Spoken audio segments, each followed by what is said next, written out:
Vous écoutez le podcast Marketing du cabinet comptable et dans ce 9e épisode, intitulé Stratégie marketing pour cabinet expertise comptable, on va parler de cet élément fondamental qu'est la stratégie dans la réussite de votre marketing. Vous aurez droit aussi à des outils, astuces et bonnes pratiques pour mettre en place votre propre stratégie après l'écoute de cet épisode. Mais avant de se lancer, laissez-moi vous présenter l'invité du jour, Alexis Lama, fondateur du cabinet de conseil Booster Digital et cofondateur du cabinet d'expertise comptable Nouvelle Génération Earn.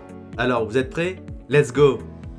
Bonjour et bienvenue, je suis Florian Dufour et je suis ravi de vous recevoir sur le podcast Marketing du cabinet comptable.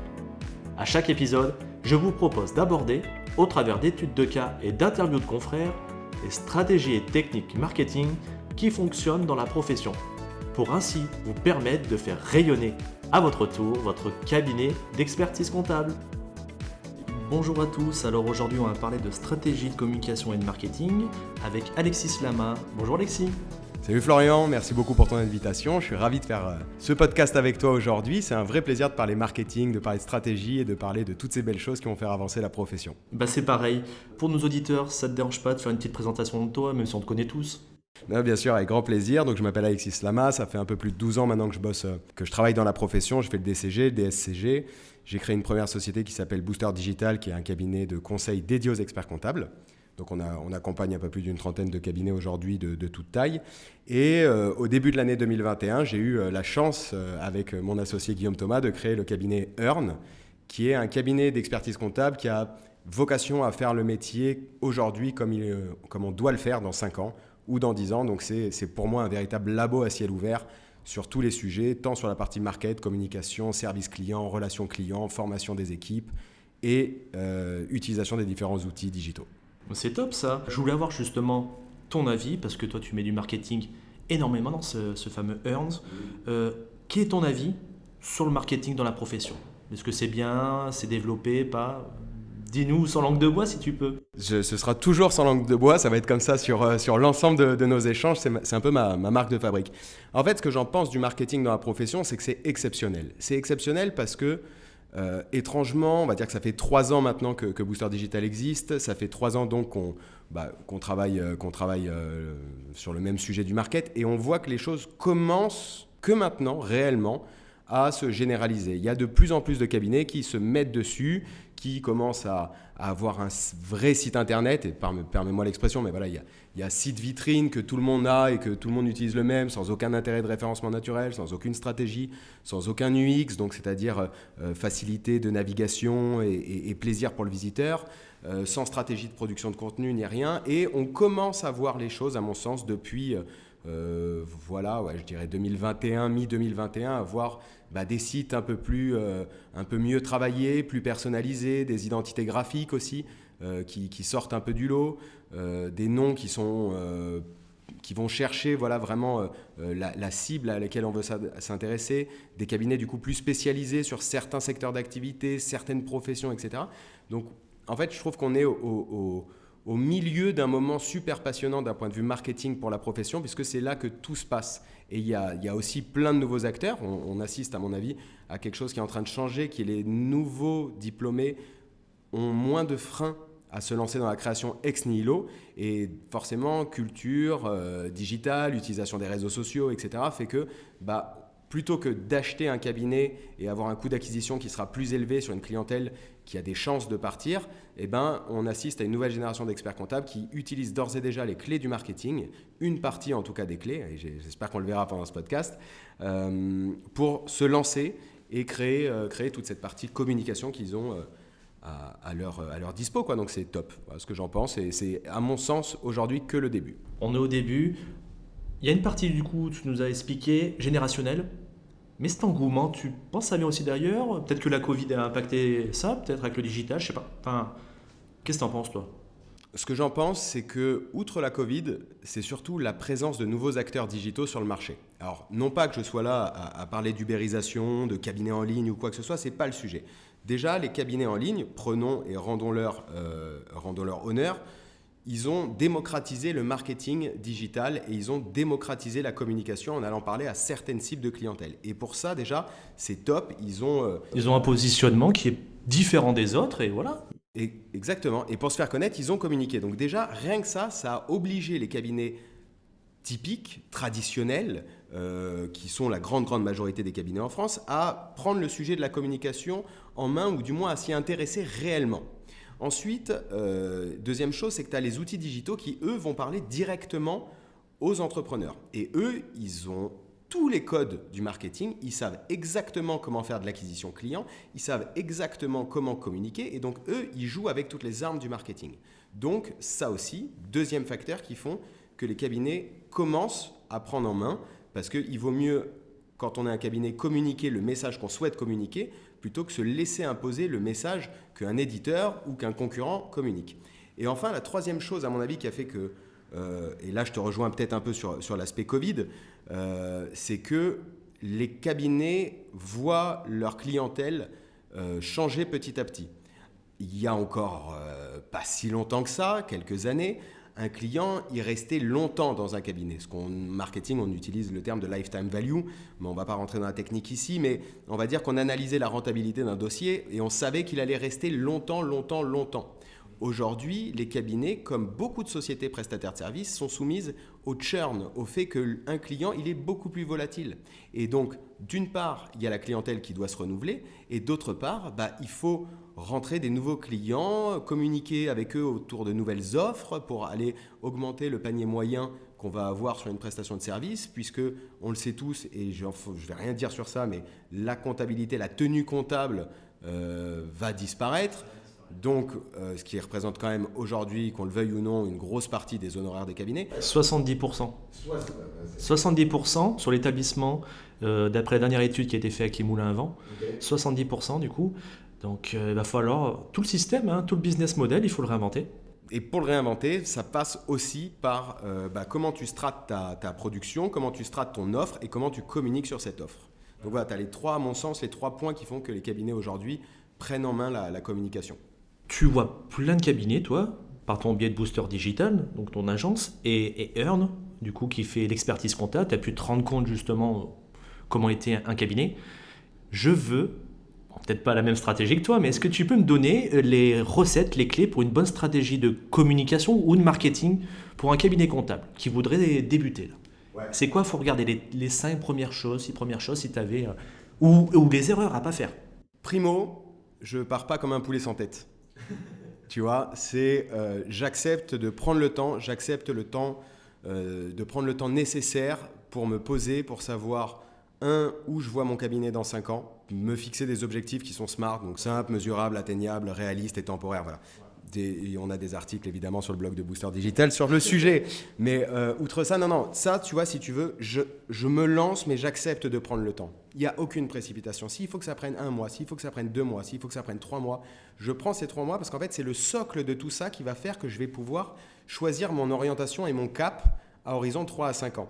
Ça ne veut pas dire que je ne vais pas avoir des mouvements d'ici 3 à 5 ans. C'est comme un business plan. Dans un business plan, la seule chose qui est vraie, c'est les numéros des pages en bas. Mais je me fixe le cap. Au moins, ça me donne les actions que je vais pouvoir mettre en place. Et c'est fou le nombre de cabinets avec lesquels j'ai eu l'occasion de travailler ou avec lesquels j'ai l'occasion de travailler qui, au final, ne se sont pas vraiment posé la question de dire où je vois mon cabinet dans 5 ans. Est-ce que, alors que ce soit, et cette question est la même en création ou en déjà existant. Donc, à partir de ce moment-là, je me dis, OK, 1, j'accepte de prendre du temps et je ne lésigne pas sur ce temps. 2, je me pose des objectifs SMART à 5 ans qu'on réduira évidemment pour être sur un plan d'action correct et actionnable en objectif à 1 an. En tout cas, moi, c'est ma façon de travailler. Et ensuite, si j'existe, je vais faire une étude, je vais demander l'avis de mes clients.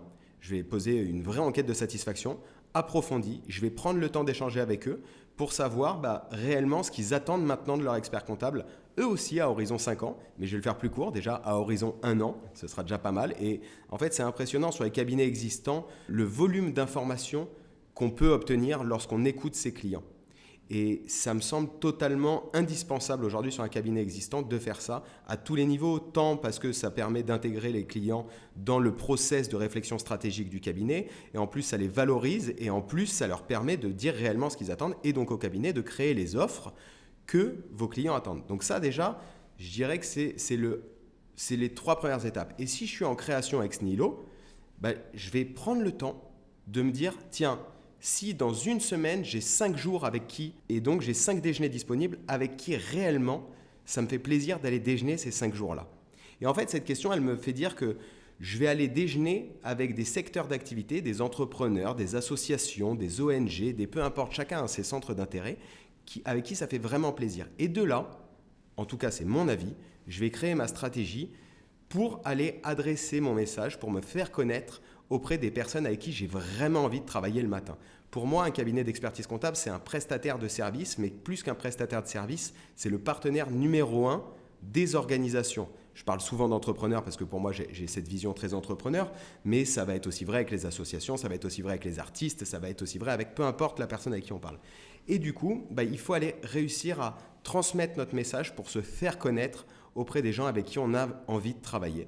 Donc là, il faut lever la tête, pas se mettre directement en période fiscale et sur la productivité, mais se dire, comme tout chef d'entreprise, on réfléchit à la stratégie, long terme, et après on met des actions, moyen terme, court terme, pour atteindre son objectif. Exactement, et on mesure en fait les résultats qu'on a par les petites actions, on se fixe des objectifs, donc je reviens sur les objectifs SMART, mais je me fixe des objectifs à 3 mois, qui sont les mini-objectifs de mon grand objectif à 1 an, et je mesure les résultats. Et en fonction des résultats qu'on obtient, on va modifier les actions sur le trimestre suivant, et ça nous permet comme ça de piloter et d'avoir des mini-succès d'une certaine manière. Donc déjà, c'est toujours sympa des mini-succès parce que ça permet de célébrer. Et la célébration, quand on est sur un projet aussi stratégique pour la vie d'un cabinet, c'est super important. Et ensuite, ça permet de créer une communion auprès de tout le monde pour se joindre à ce projet et mêler les équipes à tout ça. Et c'est super important parce qu'un projet de communication, que ce soit sur une création, quand on est sur une création, c'est plus simple puisqu'on est seul, mais quand on est sur un cabinet existant, la communication passe aussi par toutes les équipes internes et c'est indispensable. Les équipes sont les premiers promoteurs du cabinet, les premiers promoteurs de la marque. Si j'utilise les termes market, c'est ce qu'on appelle l'employé advocacy. Outre le recrutement, les équipes connaissent aussi des clients potentiels, les équipes connaissent aussi des futurs recrues, les équipes connaissent aussi d'autres experts comptables, les équipes connaissent aussi des partenaires. Donc en fait, quand on travaille sur la stratégie de communication, la stratégie marketing de la marque, du cabinet, ça doit vraiment prendre tout le monde en compte pour que tout le monde soit intégré dans cette démarche. Tu as raison, je pense, tu vas peut-être pouvoir me répondre, moi c'est mon cas quand j'accompagne des cabinets. La première chose, ils me disent, quel outil on va mettre en place, quelle communication. Et souvent, je suis obligé de recentrer en disant, attendez, il ne faut pas foncer tête baissée. Première chose, c'est Strat. Et souvent, on a tendance à l'oublier. C'est pareil chez toi ? C'est exactement la même chose. Mais c'est un réflexe.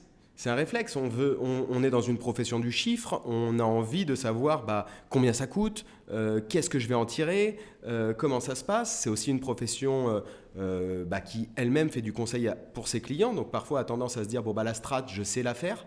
En même temps, si je peux te donner mon exemple perso, ça fait 10 ans, 12 ans maintenant que je bosse dans les cabinets. Je fais le DCG, DSCG. Pourtant, ma compta, ce n'est pas moi qui me l'a fait parce que je pense que d'une part, je pense que mon temps est mieux valorisé lorsque je fais du marketing, de la communication, de la mise en place de CRM ou de la stratégie qu'à faire ma compta. Et d'autre part, je préfère travailler avec mon partenaire sur ce sujet qui, lui, va analyser mes chiffres et qui va me permettre de prendre de la hauteur parce que ça va venir me challenger avec un œil externe. Et pour moi, on a le même sujet en cabinet où parfois on me dit « ouais, mais attends, mais on fait ça tout de suite et c'est assez rapide ». Non, la stratégie, ça prend du temps, c'est les bases, c'est les fondations d'une maison. On n'a jamais vu une maison se construire en 1 semaine, sauf avec l'impression 3D, mais après, est-ce que ça tient ou pas ? Bon, ce n'est pas le sujet du jour.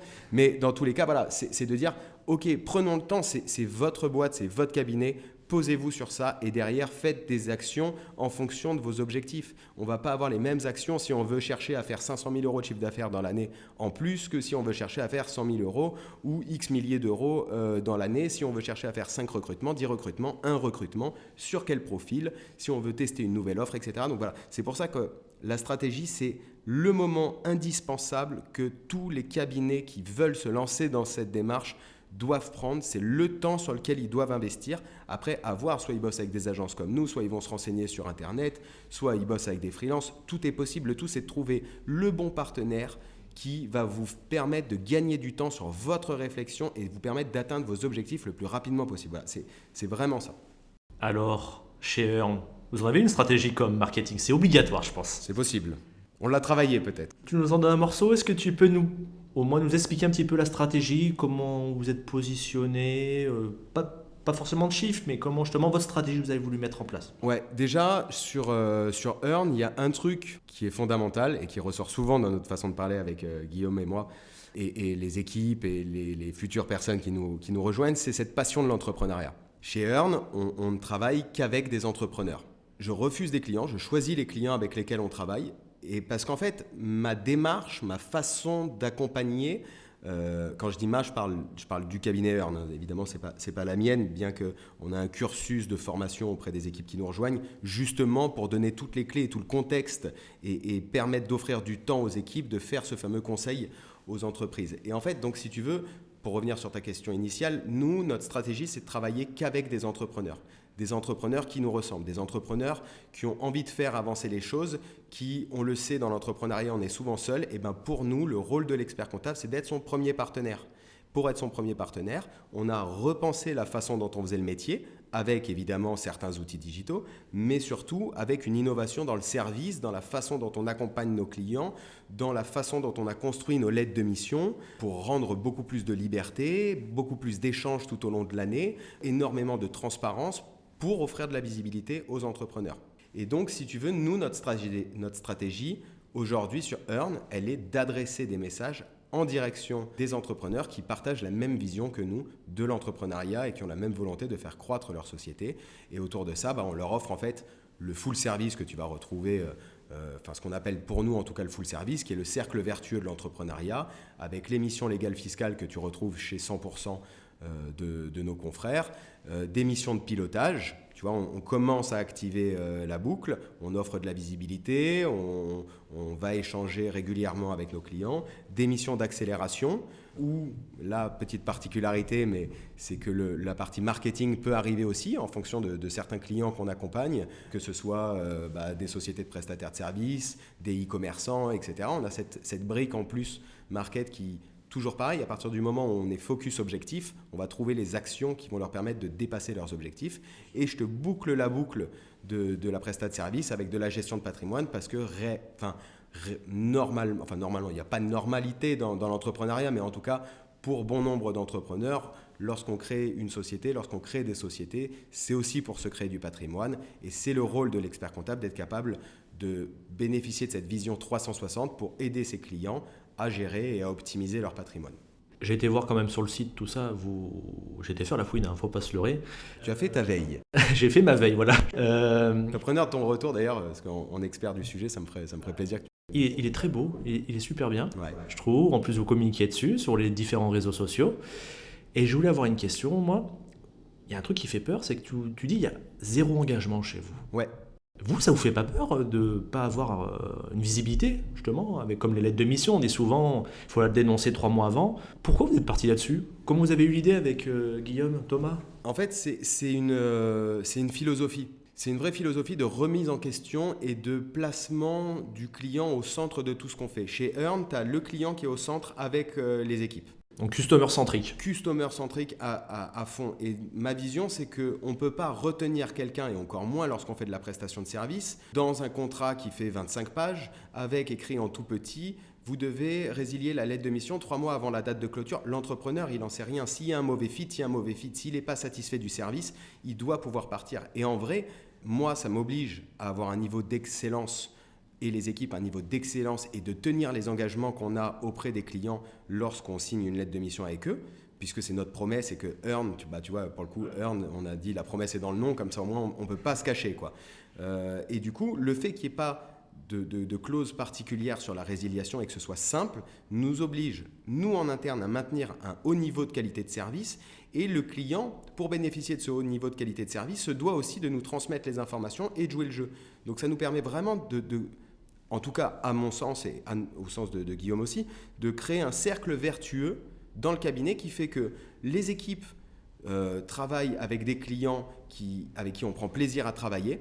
Donc le client a un super service et au final, voilà, tu crées un cercle vertueux autour de tout ça, quoi.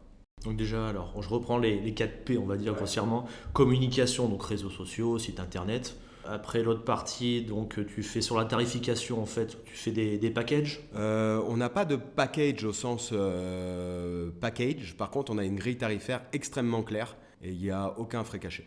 Bon, au moins, il y en a plein qui n'ont pas ça. Donc Voilà. déjà, c'est du clair, comme tu viens de dire, Tout c'est important. est ultra transparent chez nous.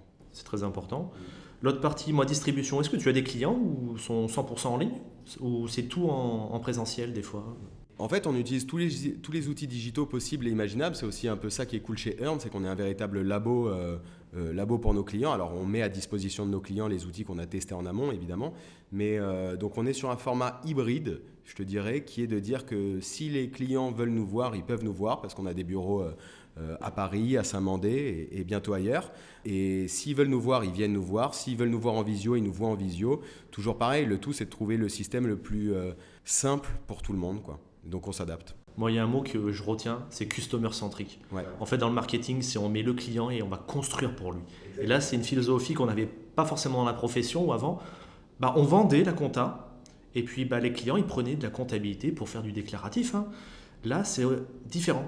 Le map, il a changé. On va mettre un client et qu'est-ce que je vais pouvoir faire pour le satisfaire que cette typologie. Donc toi, c'est les entrepreneurs. Est-ce que ce serait duplicable la même chose, par exemple, si je vais sur du 440? Tout à fait. En fait, je pense sincèrement que c'est duplicable à partir du moment où on est passionné et qu'on a véritablement envie d'aider les gens avec qui on travaille, peu importe qui que ce soit. Enfin voilà, je connais des cabinets qui travaillent sur le secteur artistique, qui sont passionnés par ça, les équipes sont passionnées par ça, et elles sont customer-centriques et elles ont créé une offre qui répond exactement à cette catégorie d'entrepreneurs aussi, puisque le secteur artistique, à mon sens aujourd'hui, c'est de l'entrepreneuriat. Oui. Mais si je te prends le secteur associatif qui a ses spécificités, tous les secteurs ont des spécificités, n'importe quel cabinet pourrait le faire. Le secteur médical aussi, le secteur médical qui bouge fort en ce moment sur la comptabilité avec des acteurs totalement, là pour le coup on peut le dire disruptifs sur leurs offres, mais aussi sur leurs prestations de services, sur leurs promesses qu'ils annoncent. Et ça bouscule le statu quo. Et ça oblige à se réinventer. C'est pour ça que c'est exceptionnel la profession en ce moment et qu'on vit une époque fabuleuse. C'est parce qu'on est obligé de se réinventer. On a une évolution, oui, en ce moment, donc c'est top. Allez, il faut que tu m'aides là parce que nous, on adore les experts. Ouais. Tu sais, les produits, les gadgets, tout ça. Donc, est-ce que tu pourrais me donner 2-3 tes outils que tu utilises chez Earn ou chez Booster Digital, excuse-moi, Ouais. pour, je sais pas, pour créer du contenu ou être sur quel réseau social, enfin, des petits trucs. Ok, sur ce qu'on utilise. Si tu veux, je peux te dire sur Booster Digital ce qu'on utilise. Donc, en termes de création et ce qui, à mon sens, est à la portée de tous, ou en tout cas, si on veut, voilà, je vais te dire les outils si tu veux démarrer aujourd'hui dans la communication. Déjà, choisis sur quel réseau social tu vas vouloir discuter. Chaque réseau social a son identité, ses codes, sa façon de fonctionner, son algorithme. Donc, on ne parle pas de la même manière sur Facebook, sur LinkedIn, sur Twitter, sur Insta, sur TikTok. Je m'arrête là parce que les autres, je pense que ça ne concerne vraiment pas la profession. Donc, si tu veux, choisis déjà ton réseau social. Une fois que tu l'as choisi, un outil qui est indispensable s'appelle Canva, qui est ce qui va te permettre de créer des visuels sympathiques facilement sans avoir toute la nécessité de maîtriser le pack Adobe qui est plus complexe. C'est payant ou pas? Alors moi, je l'ai toujours utilisé en payant, mais je pense qu'il doit y avoir une version gratuite. Ouais, moi par exemple, c'est en gratuit. Ok. Et on fait pas que des visuels, tu peux faire des montages vidéo, tout ça. Ouais, vraiment, c'est la création visuelle simplifiée à la portée de tous. Et donc en plus, ils ont une offre gratuite, c'est encore meilleur. C'est la base, le B à base. De toute façon, c'est compliqué de prendre la parole sur les réseaux sociaux si on n'a pas d'image. De toute façon, je vous mettrai le lien de Canva directement dans la fiche dans l'épisode. La description dans la bio. Donc ouais, tu vois, Canva, si tu veux t'exprimer sur les réseaux sociaux, c'est top. Pour faire un planning éditorial, chacun va de son petit outil. En vrai, si tu veux commencer, tu prends un fichier Excel ou Google Sheet, tu te mets ton planning édito, tu te décides si tu fais 1 post par semaine, 2 posts par semaine, 3 posts par semaine, 4 posts par semaine. Ça tombe bien, ça tu le décides dans ta stratégie. Et voilà, tu commences à rédiger. Qu'est-ce que je peux te dire d'autre? C'est le B à bas. Après, est-ce que tu veux programmer ou pas les outils? Si tu veux programmer, nous, on utilise OutSuite, mais il me semble que tu as Buffer aussi. Buffer, ouais, il y a une version gratuite avec Buffer, OutSuite aussi. Voilà. Puis si, déjà, c'est pas mal. Voilà, c'est le starter pack de la com sur les réseaux sociaux. Est-ce que tu aurais un truc un peu pour pas faire d'erreur, justement? Des trucs où peut-être tu t'es planté, tu dis tiens là, je pourrais le donner à quelqu'un d'autre pour éviter de perdre du temps ou des trucs. Quelles seront les erreurs? En fait, les erreurs, vous allez en faire. Je peux te donner les erreurs que moi j'ai faites qui vont être que j'ai ne pas osé poster. Tu vois, c'est une erreur. Tu commences à rédiger, tu as la feuille blanche, tu te dis est-ce que j'y vais pas? Non, en fait, vas-y, parce que d'une part, personne t'attend. Donc, à partir de ce moment-là, Soit t'es pas vu ou soit t'es vu. Voilà. Soit t'es pas vu, auquel cas c'est pas très grave et de toute façon c'est comme ça que ça va se passer parce qu'il faut se créer une audience au début. Mais surtout n'hésite pas en fait, faut y aller. Voilà, je te dirais l'erreur à faire, c'est de se dire oh bon je le ferai plus tard. Non, go, on y va, on communique et on voit ce qui se passe. Toujours sur le même sujet, mais on me dit souvent j'ai peur des mauvais avis. Comment on réagit aux mauvais avis? Bon avis, mauvais avis, dans tous les cas on réagit. On n'a plus le choix. Les gens s'ils veulent laisser un avis, si vos clients veulent laisser un avis, si vos équipes veulent laisser un avis, elles le feront. Donc soyez présents, prenez la parole quoi. Point barre. Donc ouais, pour moi la plus grosse erreur que je vois le plus souvent, c'est de se dire, et que moi j'ai fait au tout début, qui est de dire ah est-ce que ce post il est bien, ah est-ce que cet article il est bien rédigé, ah est-ce que tout ça c'est bien. Non, ok, on y va, on met le pied à l'étrier, on prend l'habitude, ouais, si une autre erreur c'est de se dire tiens ok je vais poster ça et puis après on s'arrête. En fait, si on prend sur la partie réseaux sociaux, il y a un vrai sujet de régularité. Et pour être régulier, en fait, il n'y a pas sa place au hasard. C'est pour ça que je vous parlais de planning éditorial. Il n'y a pas sa place au hasard. Donc, c'est-à-dire qu'il faut vraiment planifier, de dire je vais faire tel post sur tel sujet. Et ça tombe bien parce que, vu qu'on a bossé la stratégie, ce sujet adresse directement la cible, les personnes auxquelles on a envie de parler. Toi, par exemple, chez Earn ou chez Booster Digital, tu te dis pas, par exemple, tiens, c'est 30 minutes le lundi matin où je m'occupe de ça ou... En fait, c'est encore plus méthodique. C'est-à-dire que nous, on a tous nos posts qui sont prévus un mois à l'avance. D'accord, vous voyez. Donc c'est possible de faire ça. C'est carrément possible de le faire. C'est ce qu'on fait aussi pour nos clients quand on fait les réseaux sociaux. En fait, c'est qu'un mois à l'avance, on sait d'ores et déjà tous les posts et tous les visuels qui vont être faits le mois suivant. On les valide et c'est programmé. Ce qui n'enlève en rien le fait qu'on y passe tous les jours pour interagir s'il y a de l'interaction à avoir. Mais dans tous les cas, tout est programmé à l'avance. Et si je prends des posts sur un profil perso, la logique est la même. Ça se programme pas pour le coup, mais ça s'anticipe. On sait de quoi on va parler. Et comme ça, il y a un cheminement logique dans la façon de faire. Et on s'enlève le côté « Ah, ok, j'ai la feuille blanche, je ne sais pas quoi faire.